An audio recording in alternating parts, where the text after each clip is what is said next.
Shabbat, c'est le nouvel an. Quel nouvel an? Des arbres, tout Bishvat. Tout Bishvat, tout c'est en hébreu 15. On compte les lettres, on chiffre, on exprime les chiffres avec des lettres. Tout c'est 15. Bishvat, dans le mois de Shvat. On a 4 nouvel an par année. C'est bien. Pas la fête une fois par année, on peut le faire 4 fois. Bien que beaucoup de ces nouvel an, on ne fait pas la fête du tout, au contraire. Le premier nouvel an, ça va être le Rosh Chodesh Nissan, le premier du mois de Nissan. Nissan, c'est donc au mois de fin mars, début avril, c'est le nouvel an des rois. À l'époque, le calendrier était défini par à la naissance du faux Messie il y a 2000 ans, mais par rapport au roi. Nous sommes, tu faisais un contrat par exemple, alors tu mettais la date, tu mettais la 3e année du roi Théodore, 2e année du roi Ptolémée, d'accord? Chacun t'avait comme ça, d'après les rois. Alors, les rois, c'est quand qu'ils deviennent rois? Pas tous les rois ont commencé à commencer leur royauté le premier Nissan, c'est très rare. D'habitude, ils assassinaient le roi qui avait avant, ils se mettaient à leur place, quand ça les arrangeait bien. Alors, mais vu que c'est très compliqué de toujours savoir quel roi était à quelle date, alors, chaque fois qu'on a le premier Nissan qui arrive, une année est révolue. Même si 2 jours auparavant, il a assassiné son frère et s'est mis à sa place, dès le premier Nissan, on considère qu'on est déjà dans la 2e année de ce roi. C'est aussi le Rosh Hashanah des fêtes. Les fêtes, le cycle des fêtes, d'après la Torah, commence à Nissan. T'as Pesach, Shavuot, après Rosh Hashanah, Kippour et Sukkot.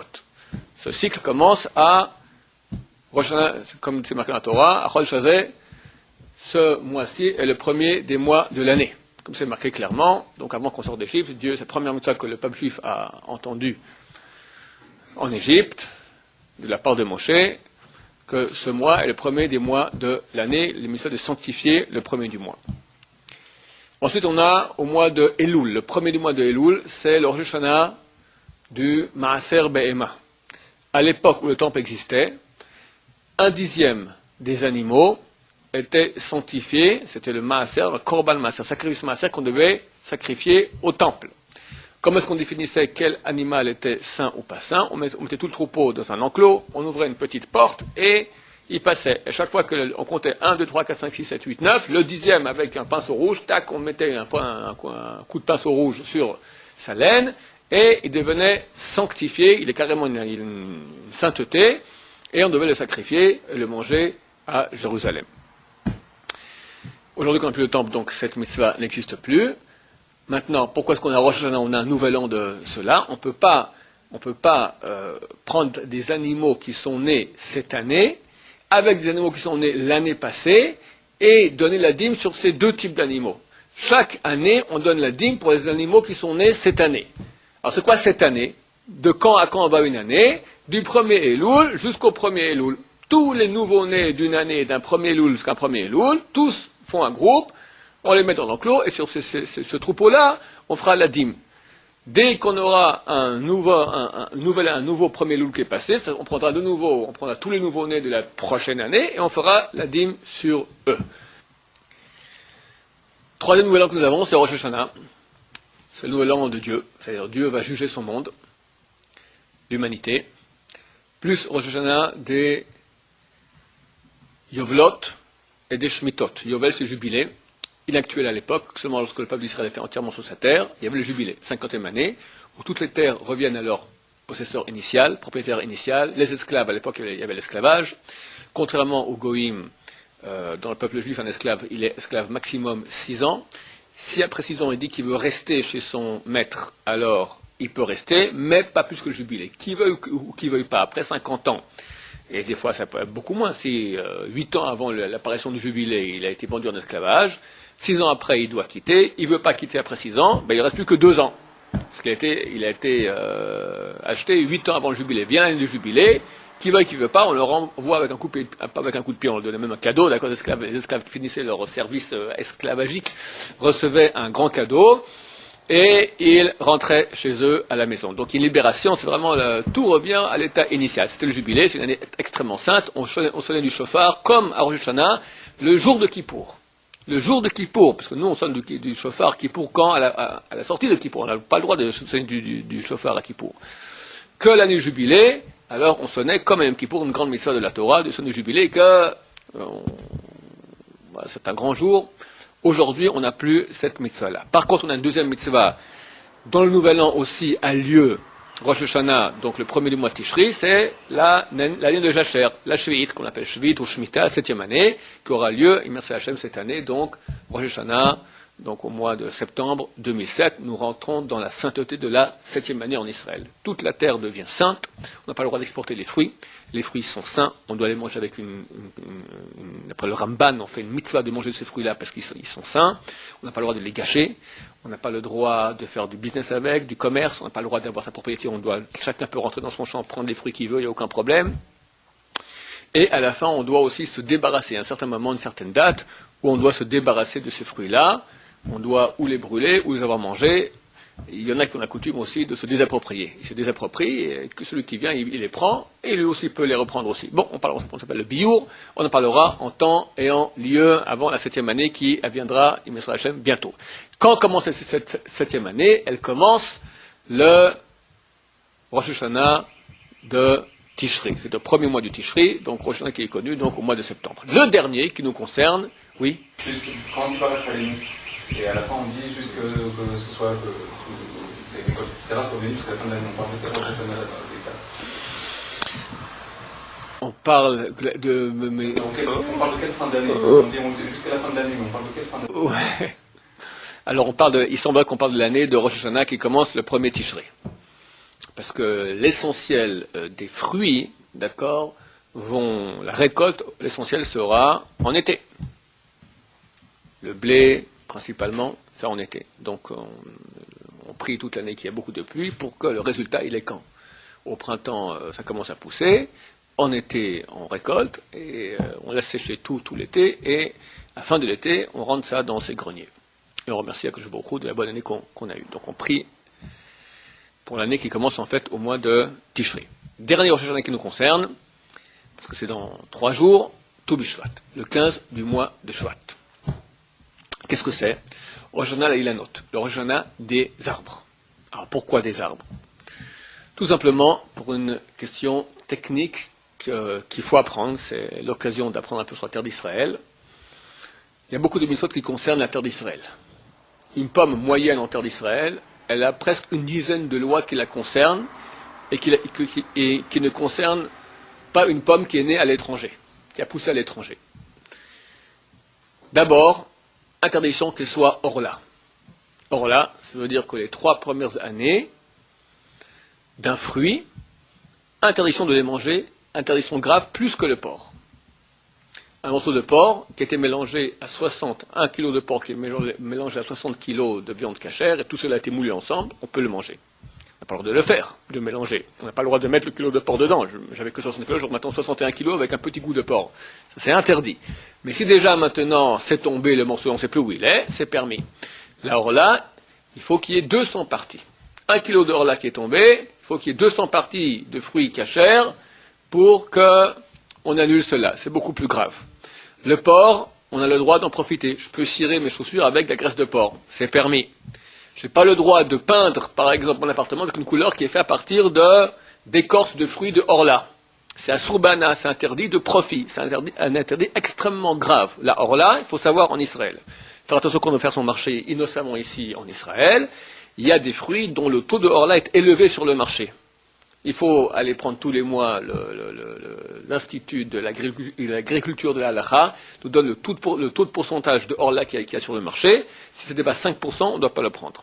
On doit faire attention, ou de prendre des fruits avec un Hersher, que là-bas l'autorité rabbinique compétente qui s'occupe de donner le Hersher, le droit de manger, lui va dans les champs vérifier qu'effectivement ces arbres-là ne sont pas des arbres qui ont été plantés les 3 dernières années. Voilà, c'est qu'ils soient plantés, c'est pas seulement c'est pas qu'on ait mis la graine et on pourra attendre 3 ans, c'est que même si l'arbre il a 10 ans mais qu'on le replante ailleurs, il faut attendre encore 3 ans. Oui, effectivement, si maintenant il y a une greffe, alors il faut de nouveau compter 3 ans. Ou comme ça se passe aujourd'hui, le grand problème qu'il y a aujourd'hui, c'est que d'habitude, l'arbre, pendant 1 à 2 ans, il se trouve dans un petit pot dans la machette, les serres, mais dans un endroit où ils font pousser c'est un, je sais pas comment on appelle ça en français, d'accord, une usine de plants d'arbres. Et après, ils prennent les petits pots et les envoient dans différentes régions du pays, chez les agriculteurs, qui les plantent. Et quand ils plantent ces petits pots, alors les 2 ans de vie du petit pot, ils comptent pour rien du tout. Il faut recommencer les 3 ans à partir de 0. Et c'est un gros problème, donc ça demande aussi une très grande armada de rabbinés qui vont sur place vérifier qui, quoi, comment, etc. C'est très compliqué. Quoi qu'il en soit, ici en Israël, c'est interdit, donc il faut faire attention à cela. C'est vrai que c'est aussi interdit à l'étranger, mais un peu moins, ça veut dire on descend d'un cran. À l'étranger, si on est certain que l'arbre duquel vient ce fruit, il est hors là, interdiction de manger. Mais si on a un doute, j'ai M. Martin Dupont, c'est mon voisin, il a 2 poiriers. Un qu'il a planté depuis 10 ans, un qu'il a planté depuis 2 ans. Et il a même une poire de son poirier. Je peux le manger, parce que j'ai un doute. Ou c'est un de là, ou c'est un de là. Ça fait que des rabananes, les coups là. On peut faire comme ça. Mais si je sais qu'il a un seul poirier qui a été planté depuis 2 ans, ou qu'il a greffé depuis 2 ans, donc ces fruits-là, il est interdit aussi à l'étranger des rabananes. Donc en gros, je peux aller au marché, prendre ce que je veux, parce que c'est certain qu'il y a un doute. Mais quand je sais pertinemment, moi-même j'ai planté maintenant mon poirier dans mon champ, et je sais qu'il a moins de 3 ans, donc je n'aurai pas le droit de consommer. Maintenant, ces années de hors-là, quand est-ce qu'on considère qu'un fruit, il a 3 ans?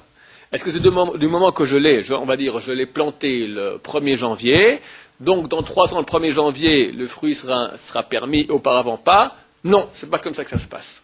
Si j'ai planté le 1er janvier, je le compte jusqu'à Tou Bishvat. Tou Bishvat vient, donc on est au mois de février, c'est considéré déjà comme une année qui est passée.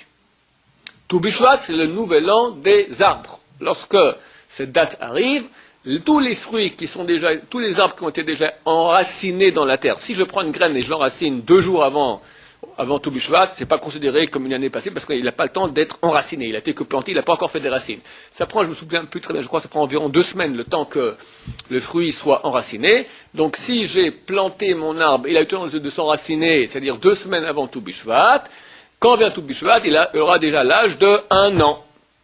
Et au contraire, si je l'ai planté que après Tou Bishvat, alors il faudra attendre une année entière pour que 1 an soit considéré comme effectif.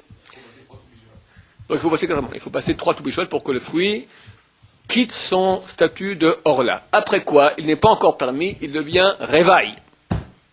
Revaï, qu'est-ce que Revaï? Ça vient du mot Arba, Reva, d'accord? Arba signifie 4, 4e année. Qu'est-ce qui se passe avec un fruit de la 4e année? Il est interdit à la consommation tant qu'on l'a pas racheté. Il a de la sainteté.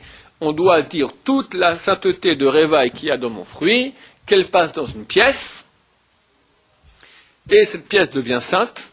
Qu'est-ce qu'on en fait rapidement? C'est comme le Maaser.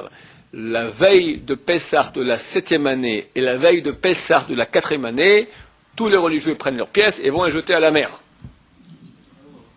Pardon? Non, alors qu'est-ce qu'on fait? Quand on a plusieurs pièces, on peut faire passer la sainteté de plusieurs pièces sur une pièce aussi. Chacun va passer sur une pièce. À la fin, c'est toujours une seule pièce. C'est même pas une pièce, c'est une prouta dans la pièce. Tu dis que toute la sainteté, maintenant, tu as plusieurs tonnes de pommes qui sont révailles, toute la sainteté de révail qu'il y a là-dedans, qu'elle passe dans une prouta. La valeur d'une prouta, c'est environ 1 centième d'euro. Exactement, c'est combien une prouta? La valeur d'une prouta, c'est la valeur d'1/40 d'un gramme d'argent pur à la bourse. Tu appelles la bourse, combien coûte 1 gramme d'argent? Tu divises par 40, ça c'est la valeur d'une prouta. Donc tu fais passer toutes les 40 tonnes de pommes que tu as, qui sont révailles, qui sont 4e année, qui sont saintes, toute la sainteté de révail qu'elle passe maintenant dans la valeur d'une prouta dans cette pièce, et cette pièce devient sainte dans la valeur d'une prouta.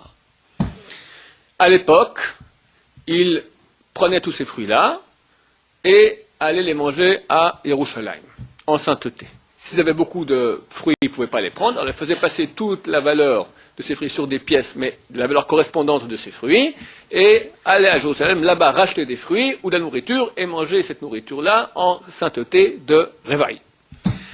Ensuite, après 4 années fourbues, d'accord, on a eu 4 fois Tou Bishvat qui sont passés, le fruit, on peut enfin le manger. Mais il reste encore toute une collection de mitzvot qui concernent cette malheureuse pomme qu'on veut manger, cette heureuse pomme qu'on veut manger. Donc il faut donner une partie au Kohen.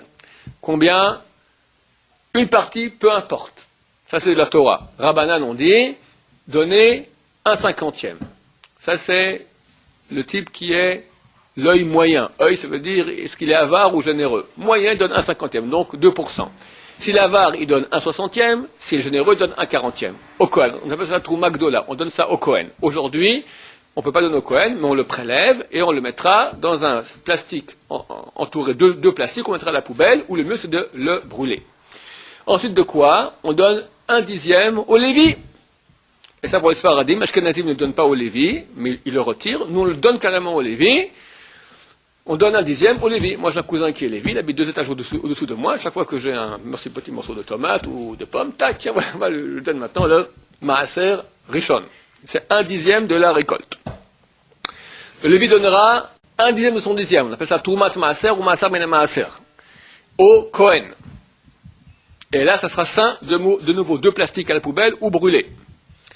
Donc, 10e, Maaser Ben Maaser, c'est 10e du 10e. Le Lévi a reçu 1/10, 1/10 de son 10e, il le donne. Ça fait combien du tout? 1/100 du tout qu'on donne au Kohen. Le Lévi donne au Kohen. Ensuite de quoi? Nous avons encore 2 sortes de dîmes. Et là, va arriver la loi importante qui concerne Toubishvat aussi. On appelle ça le Maaser. Maaser, c'est la dîme. Il y a un Maaser Ani, la dîme qu'on donne aux pauvres. Il faut donner 10% aux pauvres. Et la dîme qu'on donne, qui s'appelle Maaser Sheni, deuxième dîme. C'est quoi deuxième dîme? Comme la loi du Révail qu'on a vu auparavant, les fruits sont sains et on doit, donc 1/10 de la récolte, cette dîme, ce Maaser Sheni, comme on l'appelle, il est sain, on doit le monter à l'époque à Jérusalem, le manger dans les enceintes de la ville de Jérusalem, en sainteté. On doit être pur nous-mêmes, sains, on peut manger cela. Aujourd'hui que nous ne sommes pas en état de pureté, on ne peut pas manger ces fruits-là, qu'est-ce qu'on fait? On fait passer leur sainteté sur la pièce comme avec le réveil. On dit toute la sainteté de Maaser Sheni qu'il y a dans ces fruits-là, qu'elle passe dans la valeur d'une prouta, dans la pièce que j'ai spécifiée pour la profanation, pour le passage de la sainteté de Maaser Sheni et de réveil. Et comme je dis, la veille de la 4e année, la veille de la 7e année à Pessah, la veille de Pessah, la 4e et 7e année, on jette ces pièces dans la mer. Maintenant, je dis qu'il y avait 2 dîmes, n'est-ce pas? Maaser Sheni, Maaser Ani. La dîme deuxième, qu'on mange dans cette à Jérusalem, la dîme du pauvre. Comment et quand? Alors ça dépend des années du cycle. On a un cycle de 7 années. 7 années. 7, S-E-P-T. La 7e année va commencer maintenant en septembre 2007. Nous sommes maintenant en 6e année. Alors dans ce cycle des années, première, deuxième, 4e, 5e année, c'est 4 années. 1, 2, 4, 5. On donne le Maaser Sheni, deuxième dîme. Et il n'y a pas de Maaser Ani. Il n'y a pas de dîme aux pauvres. Les années 3, 6, il n'y a que Maaser Ani, il n'y a pas Maaser Sheni. 7e année, c'est tout, Hefker, tout désapproprié, chacun va, il fait ce qu'il veut. Il le prend, les pauvres, les riches, tous sont la même enseigne, et ils se nourrissent de ce qu'ils peuvent rentrer dans n'importe quel champ et prendre ce qu'ils veulent manger pour leur consommation propre. La 3e, 6e année, il a la dîme des pauvres. Donc maintenant, si j'ai des fruits qui sont de la 5e année et des fruits de la 6e année, je ne donnerai pas la même dîme. 5e année, je donnerai la 2e dîme. 6e année, je donnerai la dîme des pauvres. C'est pas la même. Qui va maintenant me donner le critère? C'est quoi la 5e année, c'est quoi la 6e année? Toubishvat. On y est. Comment Toubishvat? Si ces fruits-là ont eu leur chanata, c'est quoi chanata? C'est le bourgeonnement. Quand le fruit commence à sortir. D'abord il y a la fleur, après elle tombe, après il y a le fruit qui sort. On appelle ça la chanata. Ça dépend des fruits. Il y en a que c'est quand ça sort, il y en a qui disent que c'est un tiers de la récolte, il y en a qui disent encore d'autres. La Mishnah là-bas, elle va dire, pour chaque fruit, grosso modo, c'est quand qu'on appelle le bourgeonnement la chanata. Si la chanata, le bourgeonnement, a eu lieu avant tout Bishvat, c'est l'année d'avant. Le bourgeonnement a lieu après tout Bishvat, c'est l'année d'après. Par exemple, maintenant il y a encore des raisins sur le marché. Vient tout Bishvat. Ces raisins-là maintenant, ils sont de la, on va dire maintenant nous sommes en 6e année, est-ce qu'ils sont maintenant de la, c'est compliqué de vous expliquer ça, ils sont encore de la 5e année. Est-ce qu'ils sont de la 5e année ou de la 6e année? Ben ce tout Bishvat, on doit regarder, est-ce que ces fruits-là maintenant, leur chanata, les fruits maintenant ils sont déjà sur le marché, ils sont mûrs, mais leur bourgeonnement, il a eu lieu, le bourgeonnement de la vigne, ça a eu lieu vers au mois de juin, au mois de juillet, en plein été. Quand c'était le plein été maintenant, c'était quoi? C'était la 5e ou 6e année? C'était la 5e année. Au niveau des arbres, nous sommes maintenant en 5e année. Vient tout Bishvat, on rentre en 6e année. Vu que le bourgeonnement a lieu en 5e année, donc ces vignes-là, on fera le Maaser Sheni. La vigne qui va bourgeonner cet été, ce sera déjà la 6e année, donc février prochain, ou au mois de décembre prochain, j'ai de la belle vigne maintenant. Cette vigne, vu qu'elle a bourgeonné cet été, qui va venir, donc ça, après tout Bishvat de maintenant, de ce mois de février maintenant, donc ils font partie de la 6e année, donc on aura le Maaser Ani. Pour compliquer les choses, pardon? Alors, comment ça se fait? Alors, même pour la Shemitah, 7e année, c'est quand que commence la Shemitah des arbres, lorsqu'il y aura un bourgeonnement qui aura lieu dans la 7e année. C'est quand la 7e année pour les arbres commence quand? Tout Bishvat l'année prochaine. Bien que la 7e année commence normalement à Rosh Hashanah, pour les arbres, c'est quoi un arbre? C'est un tronc qui reste d'année en année et qui donne des fruits. D'accord? Contrairement aux patates, contrairement aux carottes, contrairement aux céréales, aux blés, etc., qui eux poussent et disparaissent. La banane, effectivement, elle est considérée comme un légume. Elle n'est pas considérée comme un arbre parce que tout l'arbre disparaît. D'autres aussi, aubergines, papaya, les fraises, ça dépend. Il y a beaucoup de discussions qui, quoi, comment. Ok? En gros, il y a les fruits de l'arbre et les fruits de la terre. Les fruits de l'arbre, le Rosh Hashanah, l'année 7 de sainteté, ou l'année 6-5 pour le Maaser, si on fait Maaser Ani ou Maaser Sheni, aura lieu à tout Bishvat.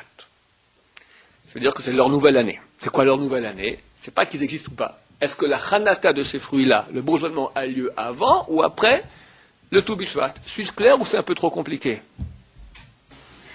C'est encore même pour moi, mais après tout Bishvat. Après tout Bishvat, De la Shemitah. la Shemitah. Donc le tout Bishvat de la Shemitah, ça sera l'année prochaine. L'année prochaine, on sera le tout Bishvat, le nouvel an, de la 7e année. Plus le Maaser, terminé. Maintenant, pour compliquer un peu. Le Maaser, donc il y a une différence entre 5e et 6e année, comme j'ai dit. Maaser année, Maaser Sheni, Maaser Ani. Ça, c'est pour les fruits de l'arbre. Mais les légumes aussi, les fruits de la terre aussi, ils ont un Maaser. Ils ont aussi un Maaser. Je vais prendre maintenant une patate qui a poussé en Israël, ou du blé. Il faut donner la dîme. La dîme, 1, 2, 4, 5e année, il faut donner Sheni. 3 et 6, il faut donner Maaser Ani. Quel sera le critère maintenant? Si je donne Maaser Ani, Maaser Sheni, c'est quand le nouvel an? Le nouvel an pour les légumes, pour tout ce qui pousse, et les céréales, ce qui pousse de la terre, ça sera Rosh Hashanah du premier Tishré. Premier Tishré. D'après quoi? Le bourgeonnement, il n'y a pas un bourgeonnement de céréales, il n'y a pas un bourgeonnement de patates. D'après la récolte. Lorsque je récolte les légumes, si j'ai récolté ça avant Rosh Hashanah, prenons un exemple. Cette année maintenant, voilà, moi je plante maintenant des radis. Je suis en été 2007, je plante mes radis.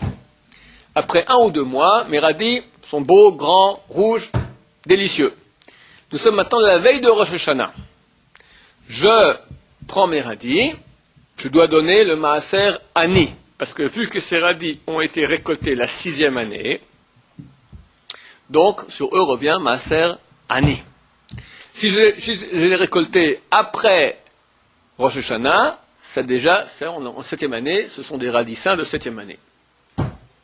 Si on prend ça maintenant à l'envers, le Rosh Hashanah de cette année, c'est-à-dire le mois de septembre 2006, si j'ai récolté mes radis avant Rosh Hashanah, ils font partie de la 5e année, donc on donnera le Maaser Sheni. Si je les récolté après Rosh Hashanah, on donnera le Maaser Ani, 6e année. Ce qui concerne les fruits de la terre.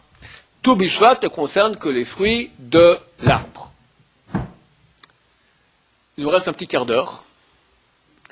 Et je vais expliquer pourquoi est-ce que Rosh Hashanah, je vais expliquer pourquoi un peu à tout Bishvat, on mange des fruits. Parce que, où est le rapport? Rosh Hashanah, c'est Maaser, Sheni, Ani, ok.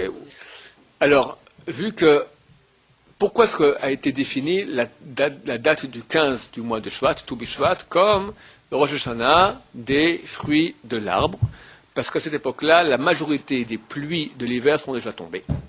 Et la terre elle est déjà riche, et c'est marqué que la sève maintenant, il y a une nouvelle sève qui monte dans les fruits, dans les arbres, qui vont donner les fruits de cette année. C'est-à-dire que au niveau de la conception, le début du bourgeonnement et de la poussée des fruits de l'année qui va venir commence dès Tou Bishvat. En Israël. Il faut savoir que nous allons manger des fruits spécialement de la terre d'Israël.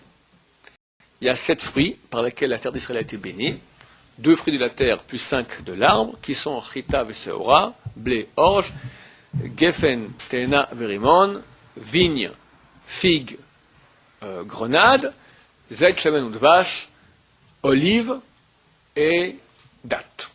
Il y a un verset de la Torah qui vante, qui loue la terre d'Israël par ces 7 fruits. Ce sont des fruits qui sont des fruits par lesquels la terre d'Israël a été louée.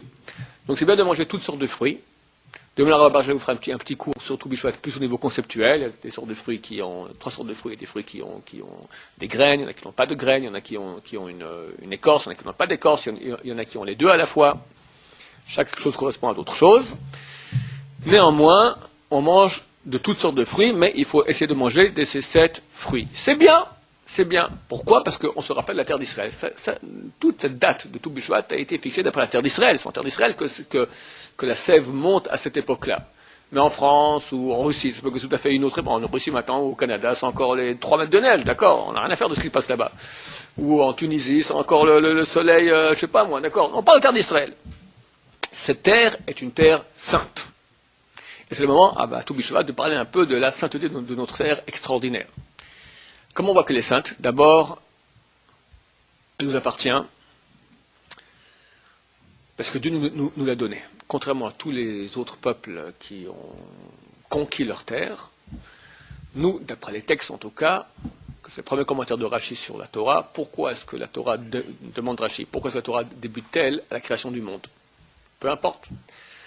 La Torah, c'est un livre d'enseignement qui me dit qu'est-ce qui est permis, qu'est-ce qui est interdit, les mitzvot. Que la Torah aurait dû débuter à cette parasha qu'on a lu ce Shabbat, parashat Bo, où c'est marqué ce mois, le premier des mois de l'année, la première mitzvah que le peuple d'Israël a reçue. Pourquoi est-ce que la Torah relate telle histoire du monde? Qui ça intéresse? C'est pas de la Torah, c'est de l'histoire. Tu aurais dû mettre 2 bouquins, un bouquin d'histoire, un bouquin de Torah. Pourquoi tu mets ça dans la Torah? Dit Rashi. Parce que viendront les peuples un jour diront que vous êtes une bande de voleurs, vous avez volé une terre qui n'est pas la vôtre. Alors c'est vrai que si maintenant je ne crois pas à la Torah, j'ai un problème. Je peux leur dire, je ne suis pas plus voleur que vous. Les Français, c'est des voleurs aussi, parce que c'est la terre appartenait aux Gaulois, nos ancêtres les Gaulois, qui ne sont pas nos ancêtres, parce que ce sont en fait les Francs, qui sont des barbares indo-européens qui sont venus et qui ont conquis la terre des Gaulois. Donc les Francs rendaient la terre aux Gaulois. Idem, n'importe quel Américain, etc. Toutes les terres sont des terres conquises. Nous, alors, ou bien on sera comme eux, mais on ne va pas être comme eux, on va être mieux qu'eux. Qu'est-ce qu'on va dire? On va dire, nous, notre terre, c'est Dieu qui nous l'a donnée. C'est-à-dire qu'en fait, que quelqu'un qui croit à la Torah, il a une légitimation plus que d'autres nations. De dire, cette terre-là, c'est Dieu qui nous l'a donnée. Il a laissé les peuples autochtones qui étaient là-bas, on parle des 7 peuples qu'il y avait il y a 3000 ans, 3200 ans à l'époque de Yoshua ben Nun. Un beau jour, il leur a dit, dégagez. Et ceux qui n'ont pas voulu dégager, alors ont été évacués de force, et c'est les Juifs, avec Yoshua, qui ont hérité de cette terre. Cette terre nous appartient. Cette terre qui est promise. Promise par qui et à qui? Promise par Dieu à Avraham Avinu. Lors de Brit Hadashah, l'alliance des morceaux, d'accord, Dieu a ordonné à Abraham de faire la Brit Mila. Il lui a dit, je te donne en contrepartie la terre d'Israël. C'est que nous avons une mitzvah, grâce à laquelle on a droit à cette terre qui s'appelle la Brit Mila. Et lorsque Yoshua ben Nun est venu avec le peuple d'Israël pour conquérir la terre, il leur a fait tous à la Brit Mila. Parce que pendant les 40 ans dans le désert, vu qu'on ne savait pas quand on se déplaçait, oui ou non, donc les Juifs n'ont pas fait la Brit Mila dans le désert pendant 40 ans. Or, il est impossible d'hériter la terre d'Israël sans Brit Mila. Parce que la condition sine qua non de cette terre, c'est la Brit Mila. Chose stupéfiante, c'est que cette terre reconnaît ses propriétaires. Pendant plus de 1000 ans de présence juive sur cette terre est une terre, mamash comme c'est marqué dans la Torah, Eretz Zavat Chalav Vashukul, le lait et le miel. Le bétail mange de l'herbe grasse, qui donne un bon lait, qui se mélange avec le miel, pas des abeilles, le miel qui coule des dattes et des figues, et on a carrément une terre abondante. Le peuple d'Israël quitte sa terre. et les malédictions. On va partir en exil. Cette malédiction est mentionnée deux fois, dans le Deutéronome 28 et dans Bechokotai, Lévitique, Vaïkra 26. Bechokotai. Et là-bas, c'est marqué dans les malédictions une chose terrible. C'est marqué une chose terriblement fantastique, bonne pour nous. C'est marqué Veshamemu alea oivechem. Les ennemis qui vont l'occuper seront Shamemu, pourront pas en profiter. Ne pourront pas profiter de la terre. Shmama signifie désertique. La terre va devenir désertique pour vos ennemis. Alors quand on dit ça de façon superficielle, bon, alors ça fait partie des malédictions que la terre qui était si bonne va devenir désertique. Nous disent, Chazal il y a 2000 ans dans le Sifra, et le Ramban rappelle cela aussi, Nachmanide, il dit c'est une bénédiction dans la malédiction. Que dire? Regarde. Bien que Dieu nous a mis hors de nos terres en exil, cette terre maintenant va refuser ses occupants ennemis, qui ne sont pas les vrais occupants chez nous, à Israël. Comment? Elle refuse de donner ses fruits obstinément. Et tu vois que pendant 2000 ans, que le peuple d'Israël a quitté cette terre, elle reste complètement vide, un désert aride. Un grand écrivain du siècle dernier, Mark Twain, américain, qui est un grand philosémite, est venu sur la terre d'Israël, et il écrit. Il est parti au Galil, et il dit c'est inimaginable de croire qu'un jour cette terre était habitée. Flavius Joseph, il écrit que dans le Galil, à l'époque, il y a 2000 ans, le village le plus petit faisait 15 000 habitants. Partout, tu avais des jardins potagers, de l'agriculture, c'était riche. Les musulmans, ils sont circoncis. Les musulmans sont circoncis, très bonne question. Qui pose cette question? Le Zohar, Parashat Vaïra, page 32b, on va en parler tout de suite, 32a. On va en parler tout de suite. Cette terre, en tout cas, elle reste complètement... Je ne parle pas maintenant musulman, pas musulman. Je parle maintenant, cette terre reconnaît ses habitants. Le peuple juif est sur terre, elle donne ses fruits. Les juifs quittent cette terre, que ce soit les Romains, les Byzantins, les Mameluks, les Turcs ou les musulmans, qui que ce soit, refusent obstinément de donner ses fruits. Un point tel. Rabbi Abba, dans le Talmud, Traité Sanhedrin, page 98, dit tu n'as pas de signe plus clair de la fin que ce verset. C'est un verset dans Yecheskel 36 qui dit et vous, terre d'Israël, vous donnerez vos fruits, vous porterez vos arbres et vos fruits pour mon peuple d'Israël qui sont prêts de revenir. Dit Rabbi Abba, lorsque la terre d'Israël va redonner ses fruits, ce sera le signe le plus clair que nous sommes proches de l'époque messianique, du retour des Juifs en terre d'Israël. Et les goïms ont appelé cela le miracle agricole israélien. Comment, d'un désert, on a fait un jardin potager extraordinaire? Aujourd'hui, on exporte dans le monde entier, et des bons fruits qui ont un bon goût. Prends une tomate juive, elle a un bon goût. Prends une tomate suédoise, elle est belle rouge, tu manges dedans, on dirait de la farine, d'accord? Je ne vais pas faire trop de sionisme à outrance, mais quand même. On exporte. Cette terre donne ses fruits, c'est extraordinaire. Deux questions se posent. Celle de Thierry.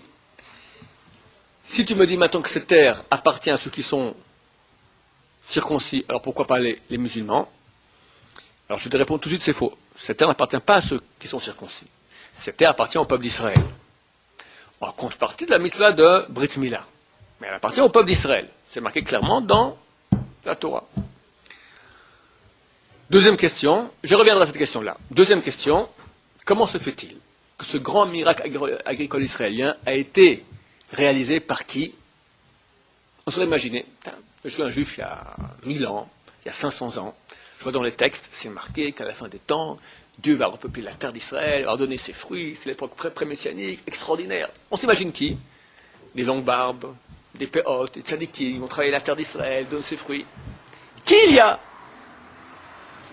Des kibboutznikim, socialistes, athées, même pas circoncis, ils mangent du lapin et à l'époque, même pas circoncis, ils mangent du lapin et du porc, et ceux qui vont faire cette mitzvah, je parle pas méchamment, ils ont une mitzvah, ils ont certainement un grand mérite là-dedans. Mais c'est quand même assez stupéfiant de voir que ceux qui vont réaliser la grande prophétie de retour en terre d'Israël, des gens laïcs. Bizarre. Aïe, aïe, aïe, aïe, aïe, c'est marqué noir sur blanc dans les prophéties, Zacharie, chapitre 9. Vegam at bedam britech.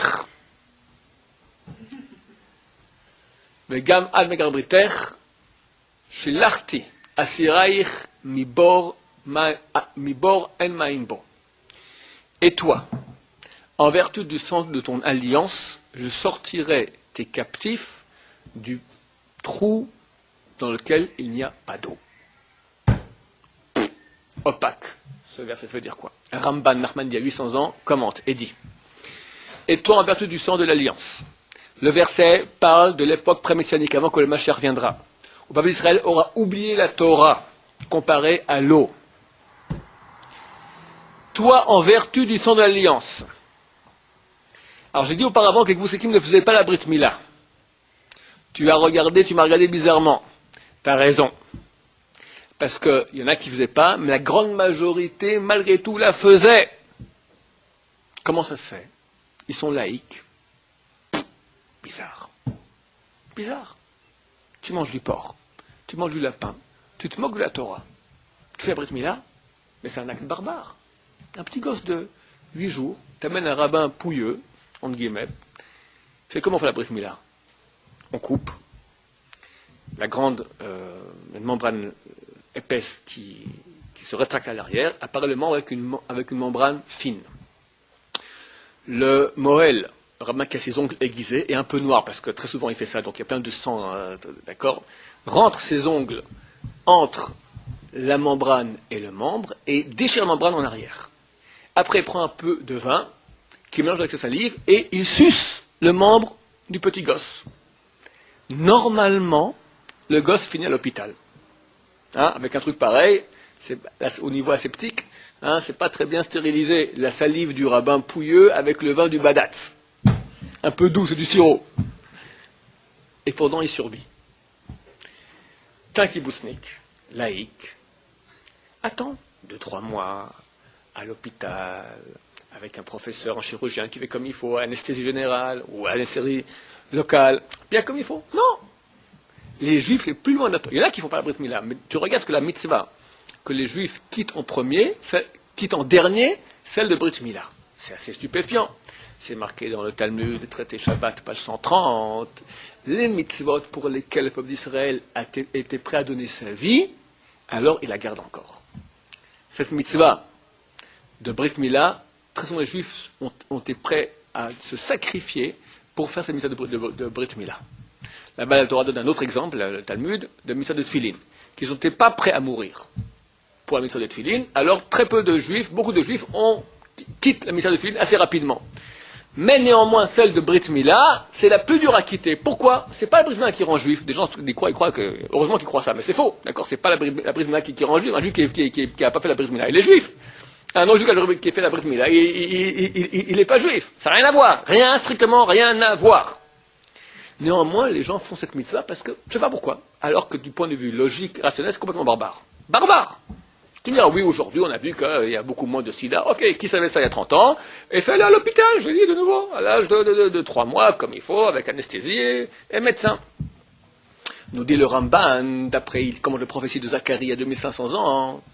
À l'époque pré-messianique, il y aura une génération qui aura oublié la Torah, c'est le puits dans lequel il n'y a pas d'eau, le puits, c'est le puits de l'exil dans le trou. Moi, en vertu du sang de l'alliance, que tu fais la Brit Mila, je sortirai tes captifs qui sont dans l'exil, captifs dans l'exil. Du puits où il n'y a pas d'eau, ils n'auront pas de Torah, mais néanmoins, ils ont le sang d'alliance, la Brit Mila. Grâce à cela, ils reviendront en terre d'Israël. Quelle portion du peuple aura la chance de faire cette grande mitzvah, d'assécher les marécages, d'irriguer le désert? La partie du peuple juif qui n'est pas très haute au niveau spirituel, alors on donne quand même Dieu les aime bien, leur donne un cadeau, c'est eux qui vont faire cette grande mitzvah de replantation et fructification de la terre d'Israël. Demande le Zohar, page Vaera, page 32a, Shemot. Et Ishmaël, lui aussi, il a fait la Brit Mila. Pourquoi? Pourquoi est-ce qu'il n'a pas droit à la terre? Demande l'ange d'Ishmaël à Dieu. Dieu donne 2 réponses. Première, ils font la Brit Mila, mais pas aussi rapidement que les Juifs. Pas à l'âge de 8 jours, ils attendent. À l'époque, ils attendaient que le fils aîné, il ait 13 ans, comme Ishmaël, lui-même le fils d'Abraham, fait ça à l'âge de 13 ans, et ils font tous les mâles. Ça faisait beaucoup d'accidents, parce qu'à l'âge de 13 ans, ils s'amusent dans le préau, hop, c'est un coup de genou où il ne faut pas, ça fait beaucoup d'accidents, donc aujourd'hui, ils le font aussi beaucoup plus tôt. Mais quand même pas à l'âge de 8 jours. Quand un bon jour ça leur prend, hop, ils le font. Première réponse. Donc ils attendent longtemps. Or nous, la mitzvah de Zrizim, il y a une mitzvah de faire la Brit Mila le plus rapidement possible. Même le 8e jour, le faire encore le matin, qui est pas avant le midi juif, c'est environ, ça dépend, au moment où le soleil se trouve au sommet de au sommet de sa course. Et si possible, très tôt le matin. Première chose. Deuxièmement, la halakha dit, mal velo para ki ilou lo mal. Si tu as fait la première opération, tu as enlevé la membrane qui est épaisse, mais tu as fait la deuxième où on met les ongles et on retourne celle qui est fine, c'est comme si tu n'as pas fait la première, tu n'as rien fait du tout. Or, les musulmans ne font plus cette deuxième opération, ne la font pas. Donc pour eux, par rapport à nous, la mitzvah de Brit Mila est nulle et non avenue. Lorsque Ishmael revient à la charge, ok, alors ils font ni en temps, ni comme il faut, mais ils font quelque chose. Et pour toi, Dieu, le Dieu des musulmans, c'est le Dieu des Juifs, Allah, le Dieu d'Abraham, Allah, c'est elle, en hébreu, le nom de Dieu, qui est unique, uniforme, unique, sans forme, infini, éternel, le même Dieu que nous. Et ils le font pour toi. Et toi, tu es un Dieu juste. Et ça fait mal, la Brit Mila.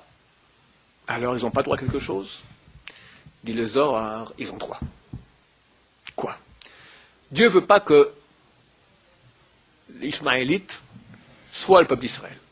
Israël, c'est Israël. Nous sommes branchés intimement avec la divinité et nous, exclusivement nous. Mais eux ont quand même un mérite. Alors Dieu va donner dans ce monde, pas dans le monde de la réalité spirituelle, dans le monde matériel, va donner aussi un mérite aux Ishmaël. Quoi? La terre d'Israël. Ça appartient à nous aussi. Quand Béné Israël, dit les Zohar, vont quitter leur terre en exil, qui viendra? Et uniquement qui? Ceux qui sont circoncis.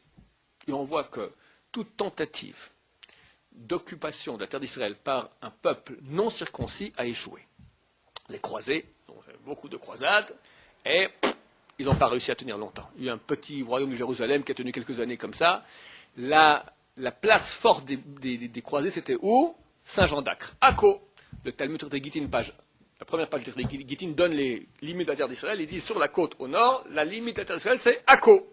Ça veut dire que là-bas, tu as un ange douanier. Comment il vérifie l'identité des occupants, des passagers qui viennent là-bas? Il leur baisse la culotte. Tu es circoncis en tant que peuple, en tant que quelqu'un non circoncis en tant que privé, il peut passer. Mais en tant que peuple conquérant, tu es circoncis, tu passes, tu n'es pas circoncis, tu ne passes pas. Et comme ça pendant 2000 ans. Rajoute le Zohar. Mais vu que Ishmaël font maintenant un acte qui est vide de sens, parce qu'il n'y a pas de branchement intime avec Dieu, Brit signifie une alliance. Non alliée avec Dieu. On fait sa Torah, on est son peuple, on souffre pour lui. Eux pas. Alors de même que leur Brit est vide de sens, la terre va rester vide de contenu. C'est pour ça que la terre va rester vide. Revient le peuple d'Israël, même les non-religieux qui font un Brit Mila, elle redonne ses fruits. Donc on a une terre sainte qui reconnaît ses occupants. Et bien Hachem maintenant, la terre est construite, il faut maintenant faire descendre l'esprit. Et bien Hachem, on aura bientôt le Biat Mashiach, Bimar Emmanuel.